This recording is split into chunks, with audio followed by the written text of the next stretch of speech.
Georgia Virtue presents the Let Me Tell You Why You're Wrong podcast.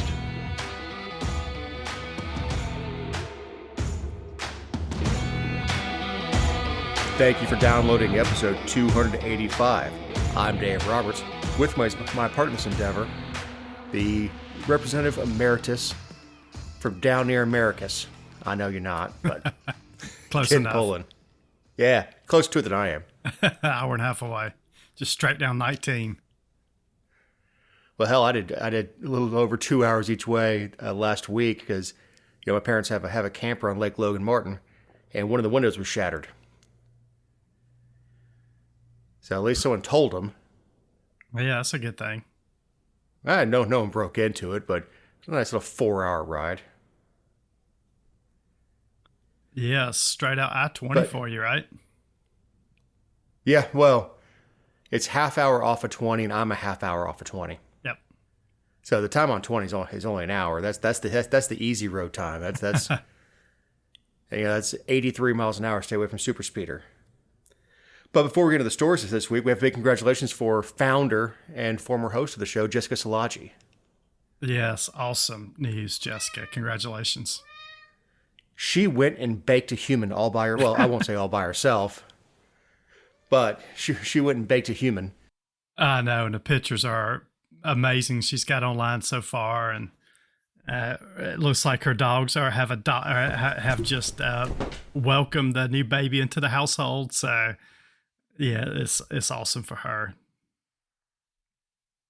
Yeah, and that was the podcat giving her opinion. I see that. Your cat always starts when we do the podcast. Yeah, she's upstairs in her room, perfectly fine until she hears me on the podcast. Well, my dog is sound asleep, so Marley's good. She won't be barking or anything. Not that she would. You're a bachelor right now. Yes, I'm just at home with my dog. Everybody else is at school. Yeah, which means you're kind of happy. Yes, it's nice and quiet. Well, this week we have a crappy plane, worthless safes, plummeting poll numbers, ghost of POTUS past. Ghost of POTUS past give a warning. It's not like I didn't write it. The immigration situation in New York. Everyone gets a RICO charge. A busted badge bunny. Another bad storm. There goes another trillion. And it's Georgia's 6th up for grabs. So we're not going to spend a whole lot of time on it because it's disgusting, but the video and still shots came out of the Delta plane that had to turn around Atlanta to it was going to Barcelona. Yeah, it was going to Barcelona. I knew it was going to Spain. Yeah, 2 hours in, someone explodes. And look, someone explodes and walks all the way down the aisle in a plane, it sounds like. So they had diarrhea all down the aisle of this plane. They so the maintenance crew tried to clean the diarrhea up so the plane could keep going. And they described it as smelling of vanilla shit. Yeah, because they were using scented cleaning products. Yes. So I've said that about potpourri spray and stuff in the bathroom. Like, oh boy, now it smells like poo and flowers. I just don't understand how this happened. I guess somebody gets on the plane, walks down the aisle, and has an accident, and just continues to proceed. Now, I'm not sure what you would do if that happened. But good grief, can you imagine being on that flying tube? And I can imagine being that person. That's a person that probably has some medical issues. Yeah, obviously. So, yeah, that's what I was thinking too. Now, what happened is they turned around, they came back to Atlanta, and then they were allowed to reboard after an 8-hour delay, including the person that suffered diarrhea. So this person, I don't know if it's a man or a male or female, but they had to, it had to be embarrassment, right? So offloads the plane, everybody gets off, 8-hour delay, and the person gets right back on the plane. And flew to Barcelona. I probably with no would further try incident. to catch the next one. Yeah, I would have to. I don't know what. Can I get a room over at the airport Hilton or something, and let me go clean myself up? I don't know what you do at that point. Obviously you're in the international terminal, which is preferred Right. for going to sky clubs because they have showers in them. Yeah, but where are you getting a new set of clothes? Did they just hop in a cab or just? I guess they may have had some in their carry-on bag, or maybe the crew that has to be what is they took everything they were wearing and bagged it up and threw it out. Oh God! Hopped in the shower at the Sky. Even if they're not members of the Sky Club, oh, they probably let them in. Yeah. So what do you think this person did when they landed at Barcelona? I wonder if they told their people they were visiting in Barcelona or anything about this story. They would have just got off the plane and ran for the exit. Talk about the runs. Man, sorry about that. When I first saw the story, I saw the flight path. And I just kind of saw it with one eye. I'm like, oh, they're in the air 20 minutes. I'm like, no, they're in the air 2 hours. Yes. And they were trying to clean it up, I guess, for quite a while. And it just said, the scent is so bad, we've got to turn around. It's a hazard. I mean, I appreciate that. Too. I'd have wanted to come back too. That's a long flight. That's 9-hour flight to Barcelona. So 7.5, 8, I think. I guess the question is, would you rather continue the flight or come back off board for 8 hours and be delayed for another 8 hours and then go? That's a tough call. I gotta wonder what kind of issues the person had coming up to the flight. Yes. Now the only thing I can think is something came on hard and strong. Oh God. And this is right after takeoff. Because again, they were there for 2 hours before they got back. So you figure at some point they were being told, sit down, wait for the sign to go off, and the sign went off and they hopped up and exploded. Yeah, just couldn't make it to the bathroom. I mean, this could be somebody with a colostomy. So it could be somebody with Crohn's. Yeah, it could be. So I mean, you just want to say it's easy to somebody say just that ate at a Mexican restaurant on the international concourse and had some issues. You know, with the food. something I've said about the Sky Clubs is they shouldn't serve hummus.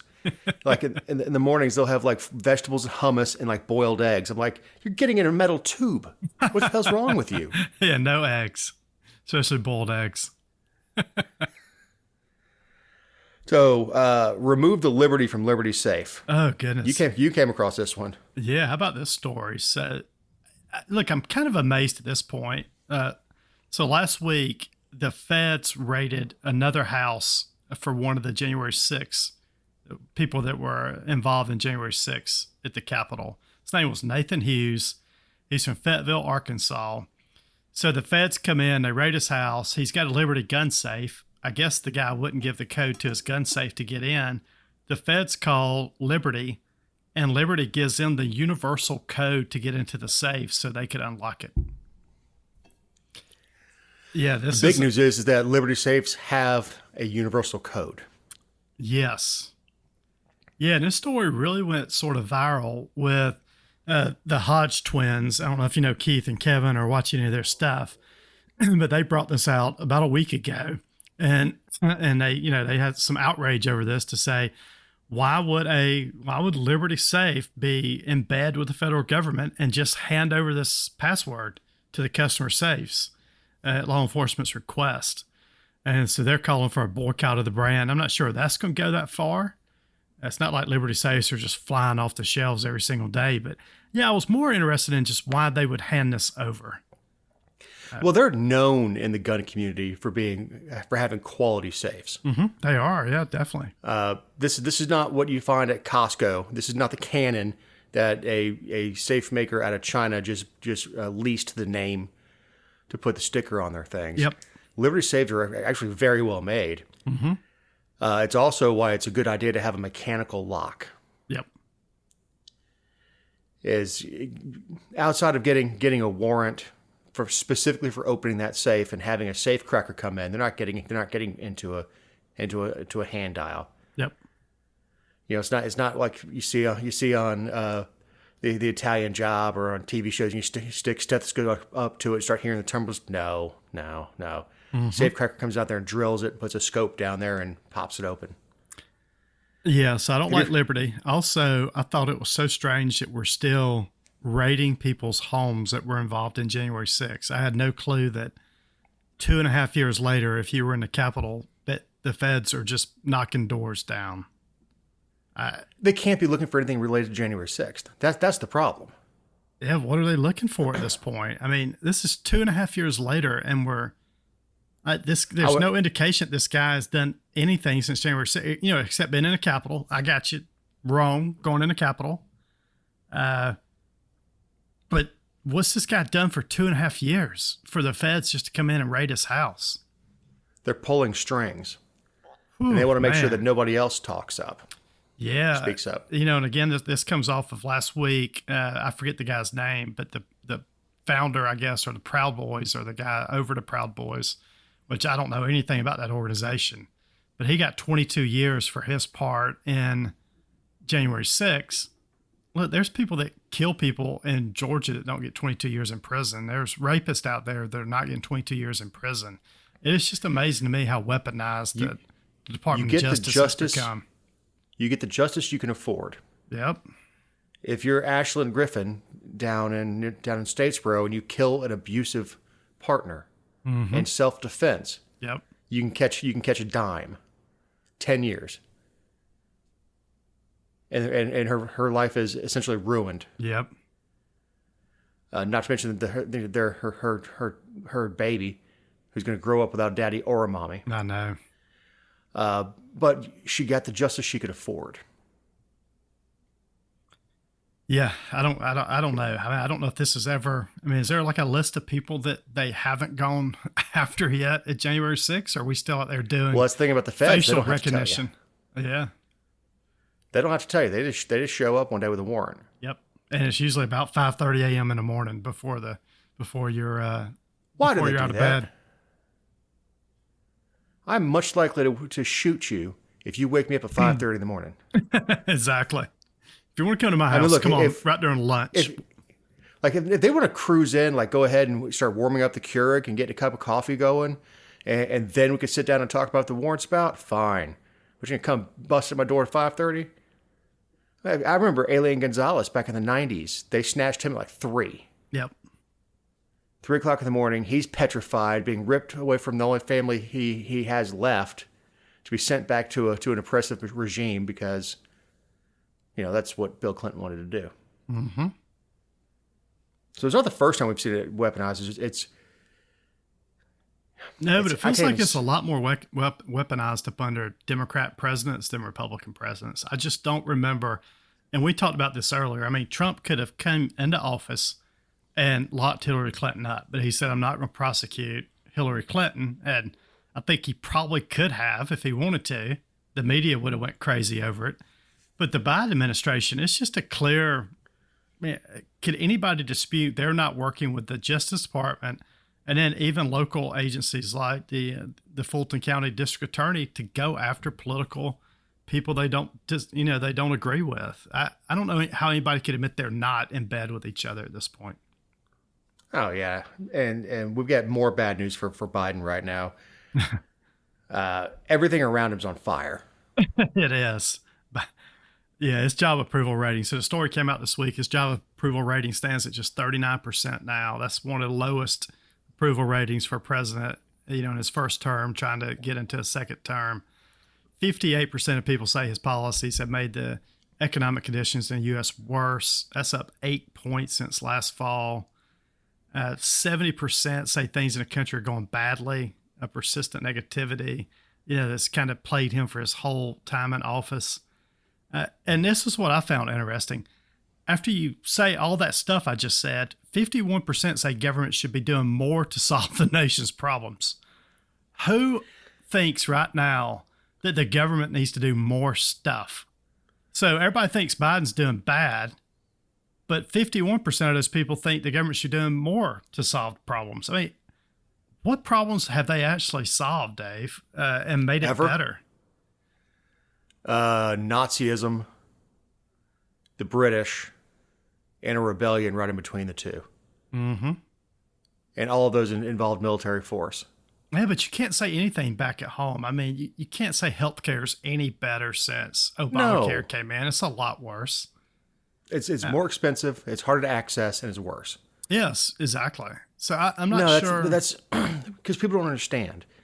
You have someone come up, and I know you got this as a rep too, will come up to you and say, taxes are out of control. And you say, I agree. Then they say, teachers need raises. Yeah, that happened quite often. What? We need to pay, we need to pay our cops, firefighters, teachers, and EMS better. Yep. What was the first thing you said? Taxes are out of control. Now, I understand, to the defense, if someone actually took a red pen to the budget, there's plenty of money in there to give raises to teachers. Yes. I mean, Yes. hell, what the federal government spends on a single toilet would probably pay a teacher's salary for 2 years. Yep. Yeah. So a couple other interesting stats from the news that came out this week, or this poll that came out. Fewer than half of Americans say that Biden cares about them. 33% described him as someone they're proud to have as president. 28% people say Biden inspires confidence in them. 3/4 of Americans say that they're seriously concerned that Biden's age might negatively affect his current level of physical or mental competence. Like, yeah, everybody, that's on full display every time the guy gets up in front of people and talks. Well, he's 80. Yeah, but he's an old 80. But he's an old 80, yes. Yeah, it's look, there are plenty of people who, when they were 80 years old, were plenty sharp, and could, physically, it may have been, the job is very physically demanding. It is. I mean, not necessarily for him, but you're up 4:30 getting your briefings for the day. Yep. You're constantly jet lagged. You leave when the sun's up somewhere. You arrive when the sun's up somewhere. It's physically demanding, and I think at 80 it would wear on you. But mentally, there are plenty of 80-year-olds that are sharp as tacks. Mm-hmm. Well, I mean, Trump's 78. 77 or 78. I would say Trump's leagues ahead of Biden in mental capabilities. I think Trump is if he won again and was president, I think he would be a lot younger 80 than Biden currently is. Yeah, and that's eating like crap. Yes, eating cheeseburger. But Trump does not drink. That's one thing, right? No alcohol, which probably helps. Yeah, I'm sure it does. I mean, I don't know why you want to remember everything, but I'm sure it does. He doesn't drink. He doesn't smoke. He actually lost 20 or 30 pounds since he left office. Yep. And then the final thing on this is 67% of people of Democrats in this poll think the party should nominate someone other than Biden, which is truly amazing, right? So 67% of Democrats right now are not happy with Biden and wish the party would put another person in. Now, that other person is not Kamala Harris. I don't think anybody likes her, and I don't know if you saw it this week, Dave, but she said she was ready to go if something happened to Biden, which came off kind of strange. Even her answer was nonsensical. It was. I think she said something like, she didn't cackle, which to her thing. Yep. But she said, every vice president. When you take that oath, you know. What? There was no period in that sentence. No. There was no subject verb in that sentence anywhere. It was nonsensical because, and something that the Gutfeld show does pretty well is they rerun whatever she says with bongos behind it, like a beat, not comic, but beat poet. Yep. Because she has just odd pauses. Yeah, it's she's really unlikable. No, nobody likes her. I'm surprised. I guess Biden's got to keep her on the ticket at this point. But it seems like if 67% of people don't want Democrat, and they don't feel well about Biden at this point, and probably don't think he's going to serve another 4 years if elected, it seems like they would want someone else on the ticket because she is not likable at all. Now, honestly, I think she's dangerous. I think Biden has weaponized the Department of Justice. I can't imagine what Kamala Harris would do if she was in. Well, you put stupid and mix it with no morals. Yep. I mean, that's a dangerous combination. Yeah, she seems real no dangerous morals to and me. smart's pretty damn dangerous too. It is. Yeah, definitely. So presidential libraries have issued a joint statement about the threat to American democracy, which those two words don't go together, but anyway. Yeah, I thought this was interesting because at first I saw So the statement's co-signed by libraries for past presidents, which is Barack Obama, George W. Bush, Bill Clinton, George and Barbara Bush, Ronald Reagan, Jimmy Carter, and a few other historical presidents before them. But I just thought it was funny that they came out at this point in time and said they were warning about a threat to democracy. I mean, I don't associate, and look, I'm not a George W. Bush fan. I'm actually not a fan of any of these ex-presidents, but yeah, I thought this was kind of odd. And it's the first time a joint statement's ever been issued by them on American democracy. And basically what they're saying is others out in the world are seeing our house in disarray at the moment, and we need to get our house back together so we look like the leading superpower that we've been for all these years. First of all, how in the hell does the person working at the Herbert Hoover Library and Museum know about exactly how Herbert Hoover would view this? Exactly.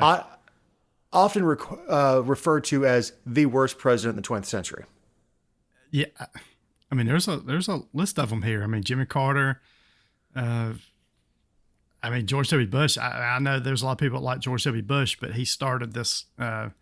Look, I know we were attacked on 9/11, but right after that, he got us into a war that just got over, right, and killed thousands and thousands of people. So, I mean, I'm not a George W. Bush. He also made the fan. Department of Education giant with no child left behind. Yeah, No Child Left Behind was a terrible thing for education. Liberal ideas always sound good. Doesn't that sound good? No Child Left Behind? 100%. I mean, that sounds great. Of course, we're not going to leave a kid. That's just wrong. I'm not going to leave a kid behind. Yep. But no, what he did is he created this giant bureaucracy where schools are now money-making facilities. Mm-hmm. Truancy has nothing to do with educating young people. It has everything to do with those dollars. Oh, 100%. It's about dollars and getting paid. Yeah, they get paid for having cheeks and seats. When we had that snow a few years ago and people got stuck on the road and school buses were stuck on the road, you know why they didn't close schools that morning? They wanted another good day in. That's why they tried to hold them till noon, and that's when all hell broke loose. Yep. They are no longer educational facilities. They are strictly, and this is K all the way up through graduate school. Mm-hmm. I don't care if you're going for an advanced degree, advanced PhD or something else. That school does not care about educating you. They care about making money. Yeah, no, I think this. I mean, I agree with you on that. Now, individual teachers. I'm not talking about teachers. Yeah, no. I'm talking about institutionally. Look, I live with the one. I've got to keep her happy. I know. You like to sleep in your own bed. No, you're right. I mean, individual teachers are totally different. Most individual teachers. I mean, so there are some bad teachers out there that don't care about the children. Most do, but the institution of public education is just not good. It's the institution that needs to be looked at. When you become superintendent, they take you into a room and they rip your soul out. Because that's the only way you can do that job. The only way that you could stand up in front of voters as a school board member and say, yes, we need an e-splost. Why? Well, inflation. The splost is based on a percentage. Mm-hmm. So when inflation goes up, doesn't your cut go up too? Damn, that's all they care about is getting more and more money from us. But anyway. It is. It never stops. I mean, the money coming in never stops. It's and then on the teacher's end, they're like, we don't have money for pencils and crayons. Yep. Like, how the hell do you collect that much from the citizens of the county, state, and country, and then go, we can't feed the kids? No, we always seem to get off on education. But you're right. I mean, every individual teacher that I know before they start school in the fall has fundraising type Facebook post, or they're looking for money from the community to help them just buy pencils and paper and supplies for kids that don't have it, or to help decorate their room. And but they've got money to give every kid an iPad. Yes, so they're giving every single kid an iPad, but then the teachers are, a lot of them are under. I mean, I think starting off teachers in a lot of systems are only $35,000, so they are having to come out of pocket to buy a lot of their supplies. But then they've got 25 kids in a room that have a $1,000 computer in front of them. So, yeah, it doesn't make sense. A lot of things don't make sense. Much like the mayor of New York says, immigration is going to destroy his sanctuary city. Yeah, did you watch? Sanctuary in there. Yeah, did you watch this speech he gave to the? He was Bizarre. He was giving it to the. So to phrase this, New York, I guess like county commissioners down here, but they're city council in New York, and there's a ton of members. So they're all sitting in this kind of crescent moon shape. He's standing in front of them giving this speech. Think the Jedi Council. Yeah, so he's like giving a speech in front of. Yeah, that's a great way to put it. He's giving a speech in front of Jedi Council. And he said, never, it's like, quote, never in my life have I had a problem that I did not see an ending to. I don't see an ending to this, Mayor Adams said, and this was last Wednesday night. He said, this issue will destroy New York City. All of us are going to be impacted by this. I said it last year. Yeah, go ahead. You see the banner behind him? No, I didn't see the banner. I missed that. It has New York City Mayor Eric Adams. It has his picture in the middle of it. Like, you arrogant bastard. Yeah, very arrogant. But, basically last year they had 15,000 immigrants. Now they're up about 110,000. I guess what's happening here is the immigrants are being shipped in from border states. So nobody cared when the border states were being overwhelmed, and they had to supply all the resources and funding and logistics and housing for everybody crossing the border. But now that they're being shipped to northern states, then now we've got Mayor Adams going crazy about it and said, this has got to stop. And it's just gotten so bad that New York's basically going to be impacted, and the city's going to go away, the city we know today. Well, when you talk about the size of New York, the economic driver that New York is, and you compare it to in Arizona. Mm-hmm. Now, I love Arizona. Beautiful country out there. I mean, you in one day you can go from needing a parka on top of right. on top of a mountain down to dying of thirst. Yes, it's a very diverse state. Beautiful like country, that. but Phoenix is not the economic driver that New York City is. Then to say that Phoenix should be paying for all this because they're on the border, but not New York City after standing up and saying we welcome everybody. Mm-hmm. Yep, that's what he said, right? We welcome everybody until everybody starts coming. And now they don't welcome everybody anymore. And it's not just the Mayor Adams. You see a lot more Democrat leaders now in these states and these local cities that are getting all the immigrants shipped in. They're all starting to complain. And then the Democrats are starting to complain, saying, we got all these people coming into our cities and counties, and we can't, the services that we expect are getting cut because of all these other people. Yeah, and there's a lot of stuff that is if you and I said it, it would be racist. They, I heard a lot of them, they. Yep, I did too. They are taking up our resources. They weren't born here. We need to look at it after us first. And I'm like, good God. Mm-hmm. Now, look, I think a lot of this was a big show, I think, on the mayor's part, because he sort of ended his speech calling for more federal funding. So at the end of the day, what he's doing is he's showboating in front of the city council, and he knows Biden's watching this. He knows people in Washington, D.C. are watching this.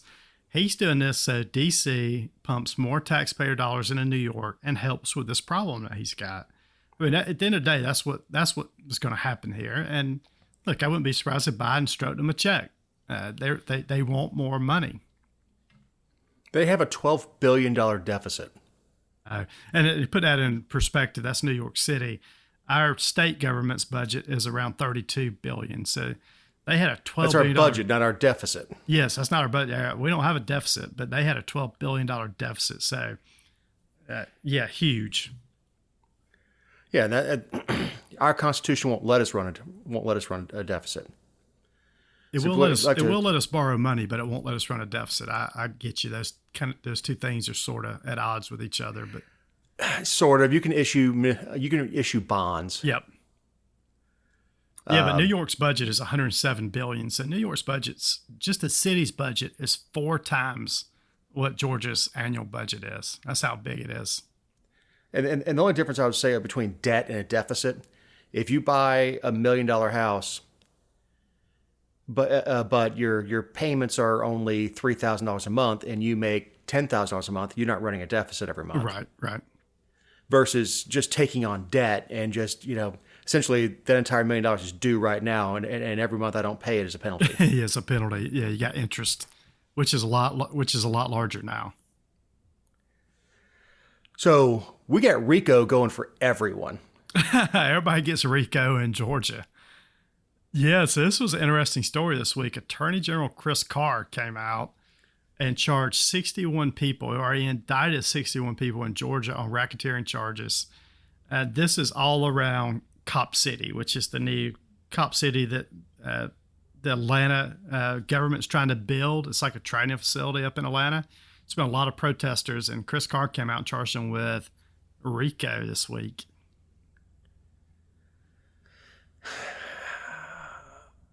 In the abstract, I can see it.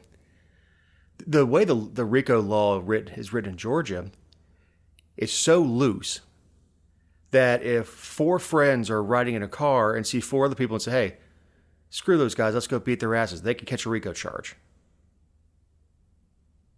Yeah, look, Trump and the band of people that the DA in Fulton County, Fonnie Willis, charged with RICO, had a lot less in common to me from a RICO perspective than these 61. I mean, these 61 people actually worked together as violent protesters, right? I mean, these people were, like you said, they were shooting fireworks. A police officer was killed. They showed up in uniform. Yeah, now, right. I'm not talking about for everybody down there, but some people just were actually going to protest, and these are the same people that said cops need more training. They said, okay, we'll build a training facility. They said, hell no. Yep. But the people that showed up with gas masks and already had fireworks in their pockets and they were ready to rock and roll, that was a coordinated effort. Yeah, it was a coordinated effort together. So Democrats, I kept following this story this week. Democrats absolutely lost their mind in Georgia. I saw most state Senate Democrats, state House members completely losing their mind that Chris Carr would do this and charge these defendants up under this RICO statute in Georgia. All these defendants most of them were already facing charges of domestic terrorism in connection with the protests last year. They were already charged with a lot of crimes, and he just pulled them all together and tacked on this RICO charge on top of it. I don't know. Well, I don't have much of a problem with this. If I hate to get into this. If the Democrats do it, then we're going to do it as Republicans. But good grief. I mean, charging State Senator Sean Still up there with RICO when he was in North Atlanta, and they throw in the election board members down in South Georgia. What did they do to coordinate with each other? Like the state senator in Georgia just showed up down at the Capitol for I think Lindsey Graham was on the list that they tried to indict. Yes, and there was a pastor from Michigan or something that got indicted. So how did those people work together to be charged with RICO? These people in Atlanta worked together a lot more. Well, and a lot of them were not Georgia residents. No, yeah, most of these were out of state. Yeah, definitely. Yeah, the Antifa would get people together, and then they would move from place to place to place. Where's the next riot? Essentially just follow Ben Crump. Yep. Wherever Ben Crump's talking, we'll show up there and start burning things. Yep. So I don't know. I don't have a problem with this. No, I mean it's the first time we've said Chris Carr's doing anything. I know. Yeah, good for look. This is, and you can't really tell me this is not look. This is politically motivated, and I hate stuff like that. But Chris Carr is also running for governor in 2026, so we all know that Chris Carr is trying to get his name out there, tough on crime, and this is his way to say I'm tough on crime in Georgia by locking these Antifa people up. Look, this will be on a campaign mailer or be on ads 2 years from now when he's running in the Republican primary. You can bet your last dollar on that. And I already know which Antifa members they're going to use in the pictures. It's going to be skinny white kids with purple hair. Oh, no doubt. Imaging is very, very important. Oh, 100%. With that kind of stuff. And it won't be a picture of 3 cops dragging a black guy off that may have assaulted somebody. It'll be taking a purple haired kid off the street or something like that, because that's the image that we like. What we don't want is start invoking Selma. Right. As bad as that sounds, that's just the truth when you start doing political imaging. Yeah. Right. So, Maryland police officer. So he's got a girlfriend and a wife. He does. He's got one. He's got one of both. At least one girlfriend that we know about. Yeah, this was filmed last week. This was. I mean, I was kind of shocked that this was filmed. So this guy, he's a big dude too. Not like fat big. He's just from the film. He looks to be 6'3", 6'4". Yeah, he's 6'3", 6'4", 280 probably, 275. He's a big guy. And she's half that. Yeah, she's a small black female, right? Yeah. And his name was Francesco Marlet. So I don't know what his nationality is, but they're standing outside of his police car making out. And this is up in Prince George County, up in Maryland. So they are standing outside his police car. They're making out. They're kissing. He's putting his arms around her waist. And then all of a sudden, he opens a back door in the police car for her. She hops in, and he hops in with her into a marked police vehicle. So this is not like him in uniform hopping into an off-duty car. This is, hey, he pulls over, he meets her, they make out, and they get in the back of the car and keep going. First of all, back of a police car is not comfortable. Oh, I can't imagine it's comfortable. Yeah, I don't know. Well, it doesn't. The back seat has been taken out on most of these models, and a plastic seat has been put in. Mm-hmm. So you can't hide anything. Yep. It's also not the most sanitary place. Now, I don't know what this guy's position is, if he's school resource officer, whatever, where he's not taking drug addicts and drunks in the back of his car that are puking everywhere. But it's not the most sanitary place in the entire world for a tryst. I mean, I get he's got a wife and kids at home. She's got kids at home. Yep. She was an Army veteran. So she was an Army veteran. So her name was Virginia Pinto. She said that, look, he's a police officer. It looks bad, but I just want people to understand that this was not a one-night stand. That does not help you. She said the two have been dating for about the last 2 years. That does not help you. Oh, the wife had a bunch of lovely things to say about her. So does this police officer, is there any kind of punishment for him? Does he get suspended? I can't imagine. He is suspended with pay right now. Okay. Last I read, suspended with pay. There's an internal affairs. And she just can't. The girlfriend can't shut up. See, like this will blow over and this kind of stuff. I'm like, and then the wife is like, we hit a rough patch and we're going to work through it. I'm like, how the hell do you hook this up? What, you think he just went home that night and all of a sudden this video surfaces and it's like, oh crap, wife, I need to talk to you about something. I mean, that has got to be a terrible. I don't know what kind of damage control he tried to do. I don't know if he tried the I. She was a confidential informant. Confidential informant, right? You had to get really close to get the information. Yeah, I had to get the wire on her.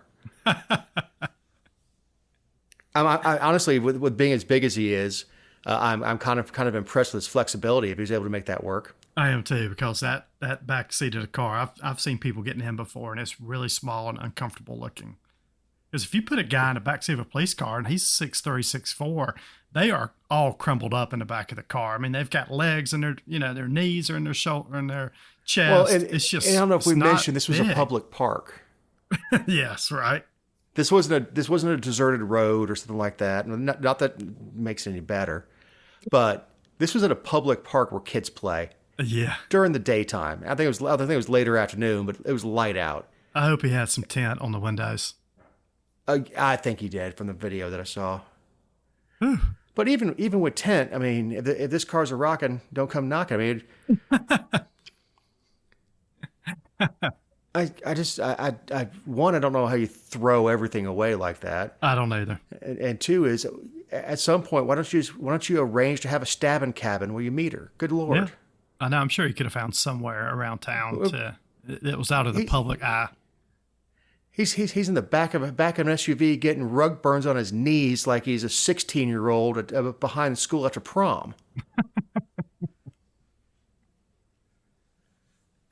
I mean, at a certain age, you take a little responsibility for which. I mean, Yeah, you would think at a certain age you do take some responsibility, but there are certain people that don't. I know. But what did he do for the rest of the day? Was he off work? I mean, there's certain realities to things in life. I don't know. We've got to follow this story and see what happens with this guy. Every minute by minute update. Yes, we do. Still married. Still married. If he's married, I got to meet this guy. If he stays married after his wife says he's been cheating on her the entire time, and she stays with him, I got to talk to. I got to see what kind of mojo this dude's got. Yeah, he's got the mojo. So we have a Cat 5 in the Atlantic. Cat 4, Cat 5, Cat 4, Cat 5. Yeah, no, we've got a couple. So we've got a Cat 5. Yeah, I think it just switched back to Cat 4. Over the week, this will be released on Monday, so over the weekend. This is moving really slowly, but sort of going up the East Coast. They don't think this is going to, it's Hurricane Lee. They don't think it's going to affect the U.S. coast, but it could in the New York, Canada area. But by the time it gets there, it'll be a lot less powerful. But this was just a huge hurricane that's sitting out in the Atlantic. And then there's another hurricane called Hurricane Jova, is a Cat 5, also out in the Pacific. Again, it's not going to affect anything, but the hurricane season is active at the moment. Hopefully all these hurricanes stay away from us down here in the Southeast. In another couple of months, that hurricane heading up the eastern seaboard could be real trouble. Yep. Is it just a little early for that at this point? Or is it turn into a nor'easter? I think so. Okay, so everything's keeping it off the coast at the moment. Yeah, I mean, it's all that can change because of the way the gears work. Hurricanes sort of like sitting in a bathtub and taking your hand and swooshing it. Yep. And then watching where the swirls go. Man, I can't talk today. And then probably trying to predict based on water condition where that swirl's going to go. Yep.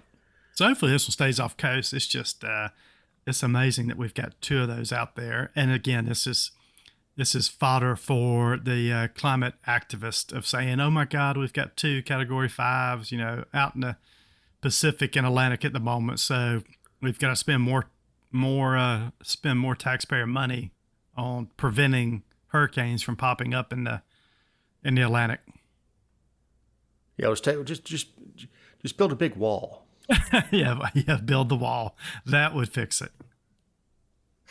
This is a good time to remind you these are our opinions, not those of anyone not on the show or any respective company for which we may work, own, or otherwise associate ourselves with on a regular or irregular basis. Also, you can find other episodes and relevant stories over at thegeorgiavirtue.com. Ken, you get the mule. Yeah, I've got the mule, but I don't know how to pronounce this lady's name. So this is a Minnesota Democrat Labor Party official up in Minnesota, which Minneapolis is turning into a dump up there if you've been up to Minneapolis lately. Her name is Shivanthi Sathanandan, I think is how you would say that. So a couple of years ago, she was one of the most vocal proponents up in Minneapolis for defunding the police. I don't know if you remember or anybody remembers her, but she said, we got to get rid of the police. We've got to defund them. We don't need this anymore. Well, guess what happened this week? She was beaten and bloodied, which is always bad when somebody has a crime committed against them. But she was beaten and bloodied in a carjacking outside her home this week. And guess what she does? She wants these criminals that did this prosecuted to the fullest extent of the law. She's calling for tougher crime laws. So here we go with this lady 2 years ago saying defund the police. Something bad happens to her, and all of a sudden now she's calling for more tougher crime laws and her throw these people into jail. And the Minnesota Democratic Farmer Labor Party are not going to hold her accountable for it. Oh, not at all. No, not at all. It's not they're going to be like, you don't follow our values anymore. Get out. No. No, because they have no values. They just whatever. No, there's absolutely no values. You can't call for defunding the police, and then 2 years later, when you get beat up and mugged, call for stricter punishment for the thugs that did this. I mean, I guess you can. If you're a Democrat, you can. You can do whatever you want when you're a Democrat. Very true. So our U.S. federal budget is an all-time high. Color me shocked. I know, and I thought Biden keeps talking about how the budget's at an all-time low. I swear I saw him tweet about that other day. But we're about to have the largest deficit outside of a recession or a national emergency ever this year. Really, the deficit, again, is the gap between what the government spends and what it collects, and what's expected to grow from about $1 trillion last year to $2 trillion for the 2023 fiscal year that ends September 30th. So we are blowing it out at the federal level. And getting what? Yeah, I know. It just keeps, the deficit keeps growing. The national deficit keeps growing. It's up over $30 trillion now. The interest rate's rising. So the payments on that debt that we've got continues to balloon. What is it now? Is the debt payments up to about 95% of GDP at this point? I mean, it's a huge number. And no bank would ever make you a loan if your debt to income was at 95%. No, they never would. It's just, and look, and it's not going down. I mean, but so what Biden did, he always talks about how he reduced the deficit. What happened is it was about $3 trillion when we came out of the COVID pandemic in 2020 and 2021, which we all knew Republicans and Democrats just totally blew it out and blew out spending during COVID-19 and gave everybody, $600 checks. So the government blew it out. It was $3 trillion when Trump left office. Biden got it down to about $1 trillion his first year in office. So he went out bragging about, I reduced the deficit by $2 trillion my first year in office. Well, all he did is go from $3 trillion to $1 trillion. Well, it's not just that. You can't compare the light switch. No, you can't. You know, in 2020, there was a light switch hit. Bam. Yep. Shut it down. Mm-hmm. Airlines, the airlines that still had planes in the air were flying empty. Yes, I remember that. You could go anywhere, any time of day with no traffic. Yep. Which I kind of liked. Like, keep them locked down. I can move around. So the money and money was being cut freely from the Fed. Yep. And I know most voters aren't going to sit down. They'll hear that talking point and go, "Hey, who says Democrats don't reduce deficit?" No, that's not what happened. The spigot got turned back on when people went back to work and income taxes start rolling in again. Yep. And something that's coming out of this is, and you'll start seeing a lot more talk of this, is they've got to pass another continuing resolution coming up in the fall. So Congress just went back to work last week out of the August. Congress takes off of August every year. That must be nice to get a month vacation, but they took off. They're back in September. And now what you see is they've got to fund the government again. And it feels like we have this shutdown talk, almost like every 6 to 9 months now. So the Republicans in Congress now are saying we've got to cut back. We can't continue this path. Democrats again are saying we got to fund the government. You can't shut down the government. So we're about to be in this whole talk towards the October timeframe of what do we do again? And Republicans are trying to get some concessions out of the budget and cut certain programs. But look, this is like putting a Band-Aid on a tiny little cut, right? When you got a big, huge gash. They're all working together up there at the end of the day. They're not going to do anything that really makes a difference. But we're about to continue to hear talks of another government shutdown here in October. Conveniently timed going into an election cycle. And I said that with the last continuing resolution is it'll be almost 12 months to the day when the government actually runs out of money to the next presidential election. Yes. And, Biden wants them to pass continuing resolution until after the election of 2024. Well, hell, that's convenient. I mean, I'd want them to also, so you didn't have to get into a budget fight again and actually have to discuss how much money is being spent. But, the story we talked about earlier, 51% of the public thinks government needs to do more for people. So do people really care at this point what our national debt is or what the deficit is, as long as they're getting their checks in the mail? They don't. And the number of trillion is so big that people can't conceive what $1 trillion is. No, they can't. You think becoming a billionaire is it? You've achieved whatever you want in your life. If you're a billionaire, you can have your own spaceship. And this is 1,000 times that. Oh yeah, it's huge. It's just absolutely People amazing. people have no frame of reference for how much $1 trillion is. Yep. You know, the 6 o'clock news, they used to put a debt clock up, Mm-hmm. and it was showing per U.S. taxpayer, per U.S. resident, how much each person owed. I on that forget debt. what it is now. Do you have any clue what is No 32 idea. trillion divided by, what do we have, 300 million people in the U.S.? I'm not even sure my calculator will do in the trillions. You know, and as part of this government spending, Biden is asking for another $25 billion to go to Ukraine. So we're about to pump another $25 billion over into Zelensky's hands. It's just the government is so far out of control at this point. And you know, they're using that as leverage with Lindsey Grahamnesty. Yes, they are. He's a hawk. Yep. And you've got these folks from the Republican Party who are absolute hawks. You have Democrats who are absolute hawks, and they will get together to spend our money and kill our children. Yep. And you know, we talked about it last week. Ukraine wants to potentially have elections next year, and they said we would have to pay for the election, but we're about to send $25 billion more over to you. Feels like you could take a little bit out of there and have an election. Or don't. Or don't. If the Parliament keeps authorizing martial law, that's why you have martial law is when you're facing open insurrection or an invasion. That's why martial law exists.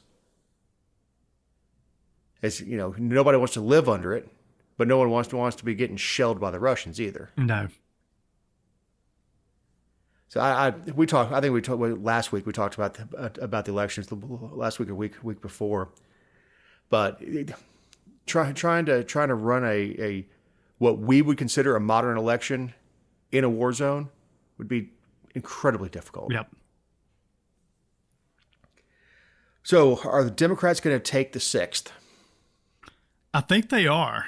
If people don't know, there's a federal trial that started last week, which expected to last for 2 weeks. So as this episode drops, 1 week of the federal trial will be over. We've talked about this a little bit before, but in Alabama last year, a federal judge said they had to redraw their lines that came out of 2020. So now there's been a lawsuit in Georgia. Again, Georgia's about a 52-48 state. Probably we're real purple. We've got, 15 congressional members, 14 or 15 congressional members, 9 Republicans, 5 Democrats. Last year when we drew the lines, we made the 6 solid Republican and just gave the 7th away. So they made the 7th district in Georgia more Democrat and made the 6th district Republican by going up into some northern parts of Cobb County to get some votes. I think people think this federal trial is going to favor the Democrats. And if it does, Governor Kemp's going to have to call a special session. Representatives are going to have to come back in and redraw the lines of the 6. And if that happens, it looks like it'll be drawn Democrat at that point. So our congressional delegation is a little bit closer representative of Georgia. So that's going to affect U.S. Representative Rich McCormick, who is the current representative in the 6th district. Well, unless they try to cover him. I mean, I'm sure right now there are policy people up there with a pencil. Yeah, they've already got them drawn again. I'm certain that this would be. I think everybody knows what's going to happen here. So I'm pretty certain the chairman of the or portion of it is going to is already busy at work. But Rich McCormick's only been in 2 years. This will probably be his last time. And the Democrats, we also put the story in because there's already been a Cobb County commissioner, Jerica Richardson, that's announced her campaign. It looks like one of your favorite state senators, Josh McLaurin, is going to jump in and run for that seat. So there's going to be a slew of Democrats trying to run for the 6th district congressional seat. I'm sure they will. Fun. I'm sure they will. Look, when you say Georgia's purple, no, Republicans have been running bad candidates. Kemp slaughtered Abrams. Yeah, that was a good Republican candidate and a really bad Democrat candidate. Yep. In a statewide race where a Trump-backed Republican lost in the same statewide race. So you had Walker, who got to carry his ass back home to Texas, and now we're stuck with Warnock. And I hear pundits say they voted for divided government. No, they didn't. No, they did. People just voted against terrible candidates. Yep. And either skipped the Warnock Walker race or didn't show up for the runoff. Yep. Either way, the effect is the same. Another 6 years of Raphael Warnock. Mm-hmm. And we see this over and over again. People keep saying Georgia's turning purple. No. Run some decent candidates. But in relation to this trial, I mean, I think what the judge is going to say is Georgia, even if they're 55-45, which is a 10-point, which is a huge, even for 55-45, 9-5 congressional doesn't equate to 55-45. So I think the judge is going to say it needs to be more 8-6 in Georgia versus 9-5. Now, I don't like that logic and train of thought, but I just think the court is going to look at it and say you've got a way too big, or, your Republican representatives have a lot larger representation in Washington than what the state looks like. Well, the problem I have with that is that's the court deciding outcomes. Is we're going to draw this in such a way. Of course, I know it's the state legislature with gerrymandering trying to figure stuff out, but we don't have gerrymandering going on every year. It happens every decade. Yep. And I can tell you that where I live has changed a lot in a decade. It also depends on people like me filling in their survey and their census and being truthful. Oh, yeah. I mean, I'm truthful. I say 2, stick it back in the mail, and that's it. Yep. The rest of the stuff is not constitutionally required. No, that's all I did, I'll say. All right, Kenny, you got some closing thoughts? Well, this weather is perfect. Now we're going to September. It's cooling off a little bit, so looking forward to fall time in Georgia. Hopefully we get some nice weather coming up. But yeah, that's about it for me. Nothing like 85 degrees and pumpkin spice. Exactly. If anybody likes what they heard, please like and share us on the social medias. If anybody is following Jessica, shoot her congratulations. I mean, and take a look at those pictures. They're absolutely gorgeous, baby. Yep, gorgeous. So for Eric Cumby, our editor, for Ken Pullen, my partners in Endeavor, I'm Dave Roberts. We'll talk to you next week.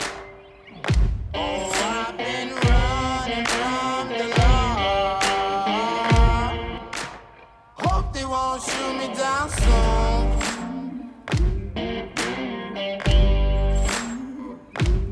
They sing on a sleepless night. Try to catch me howling at the moon.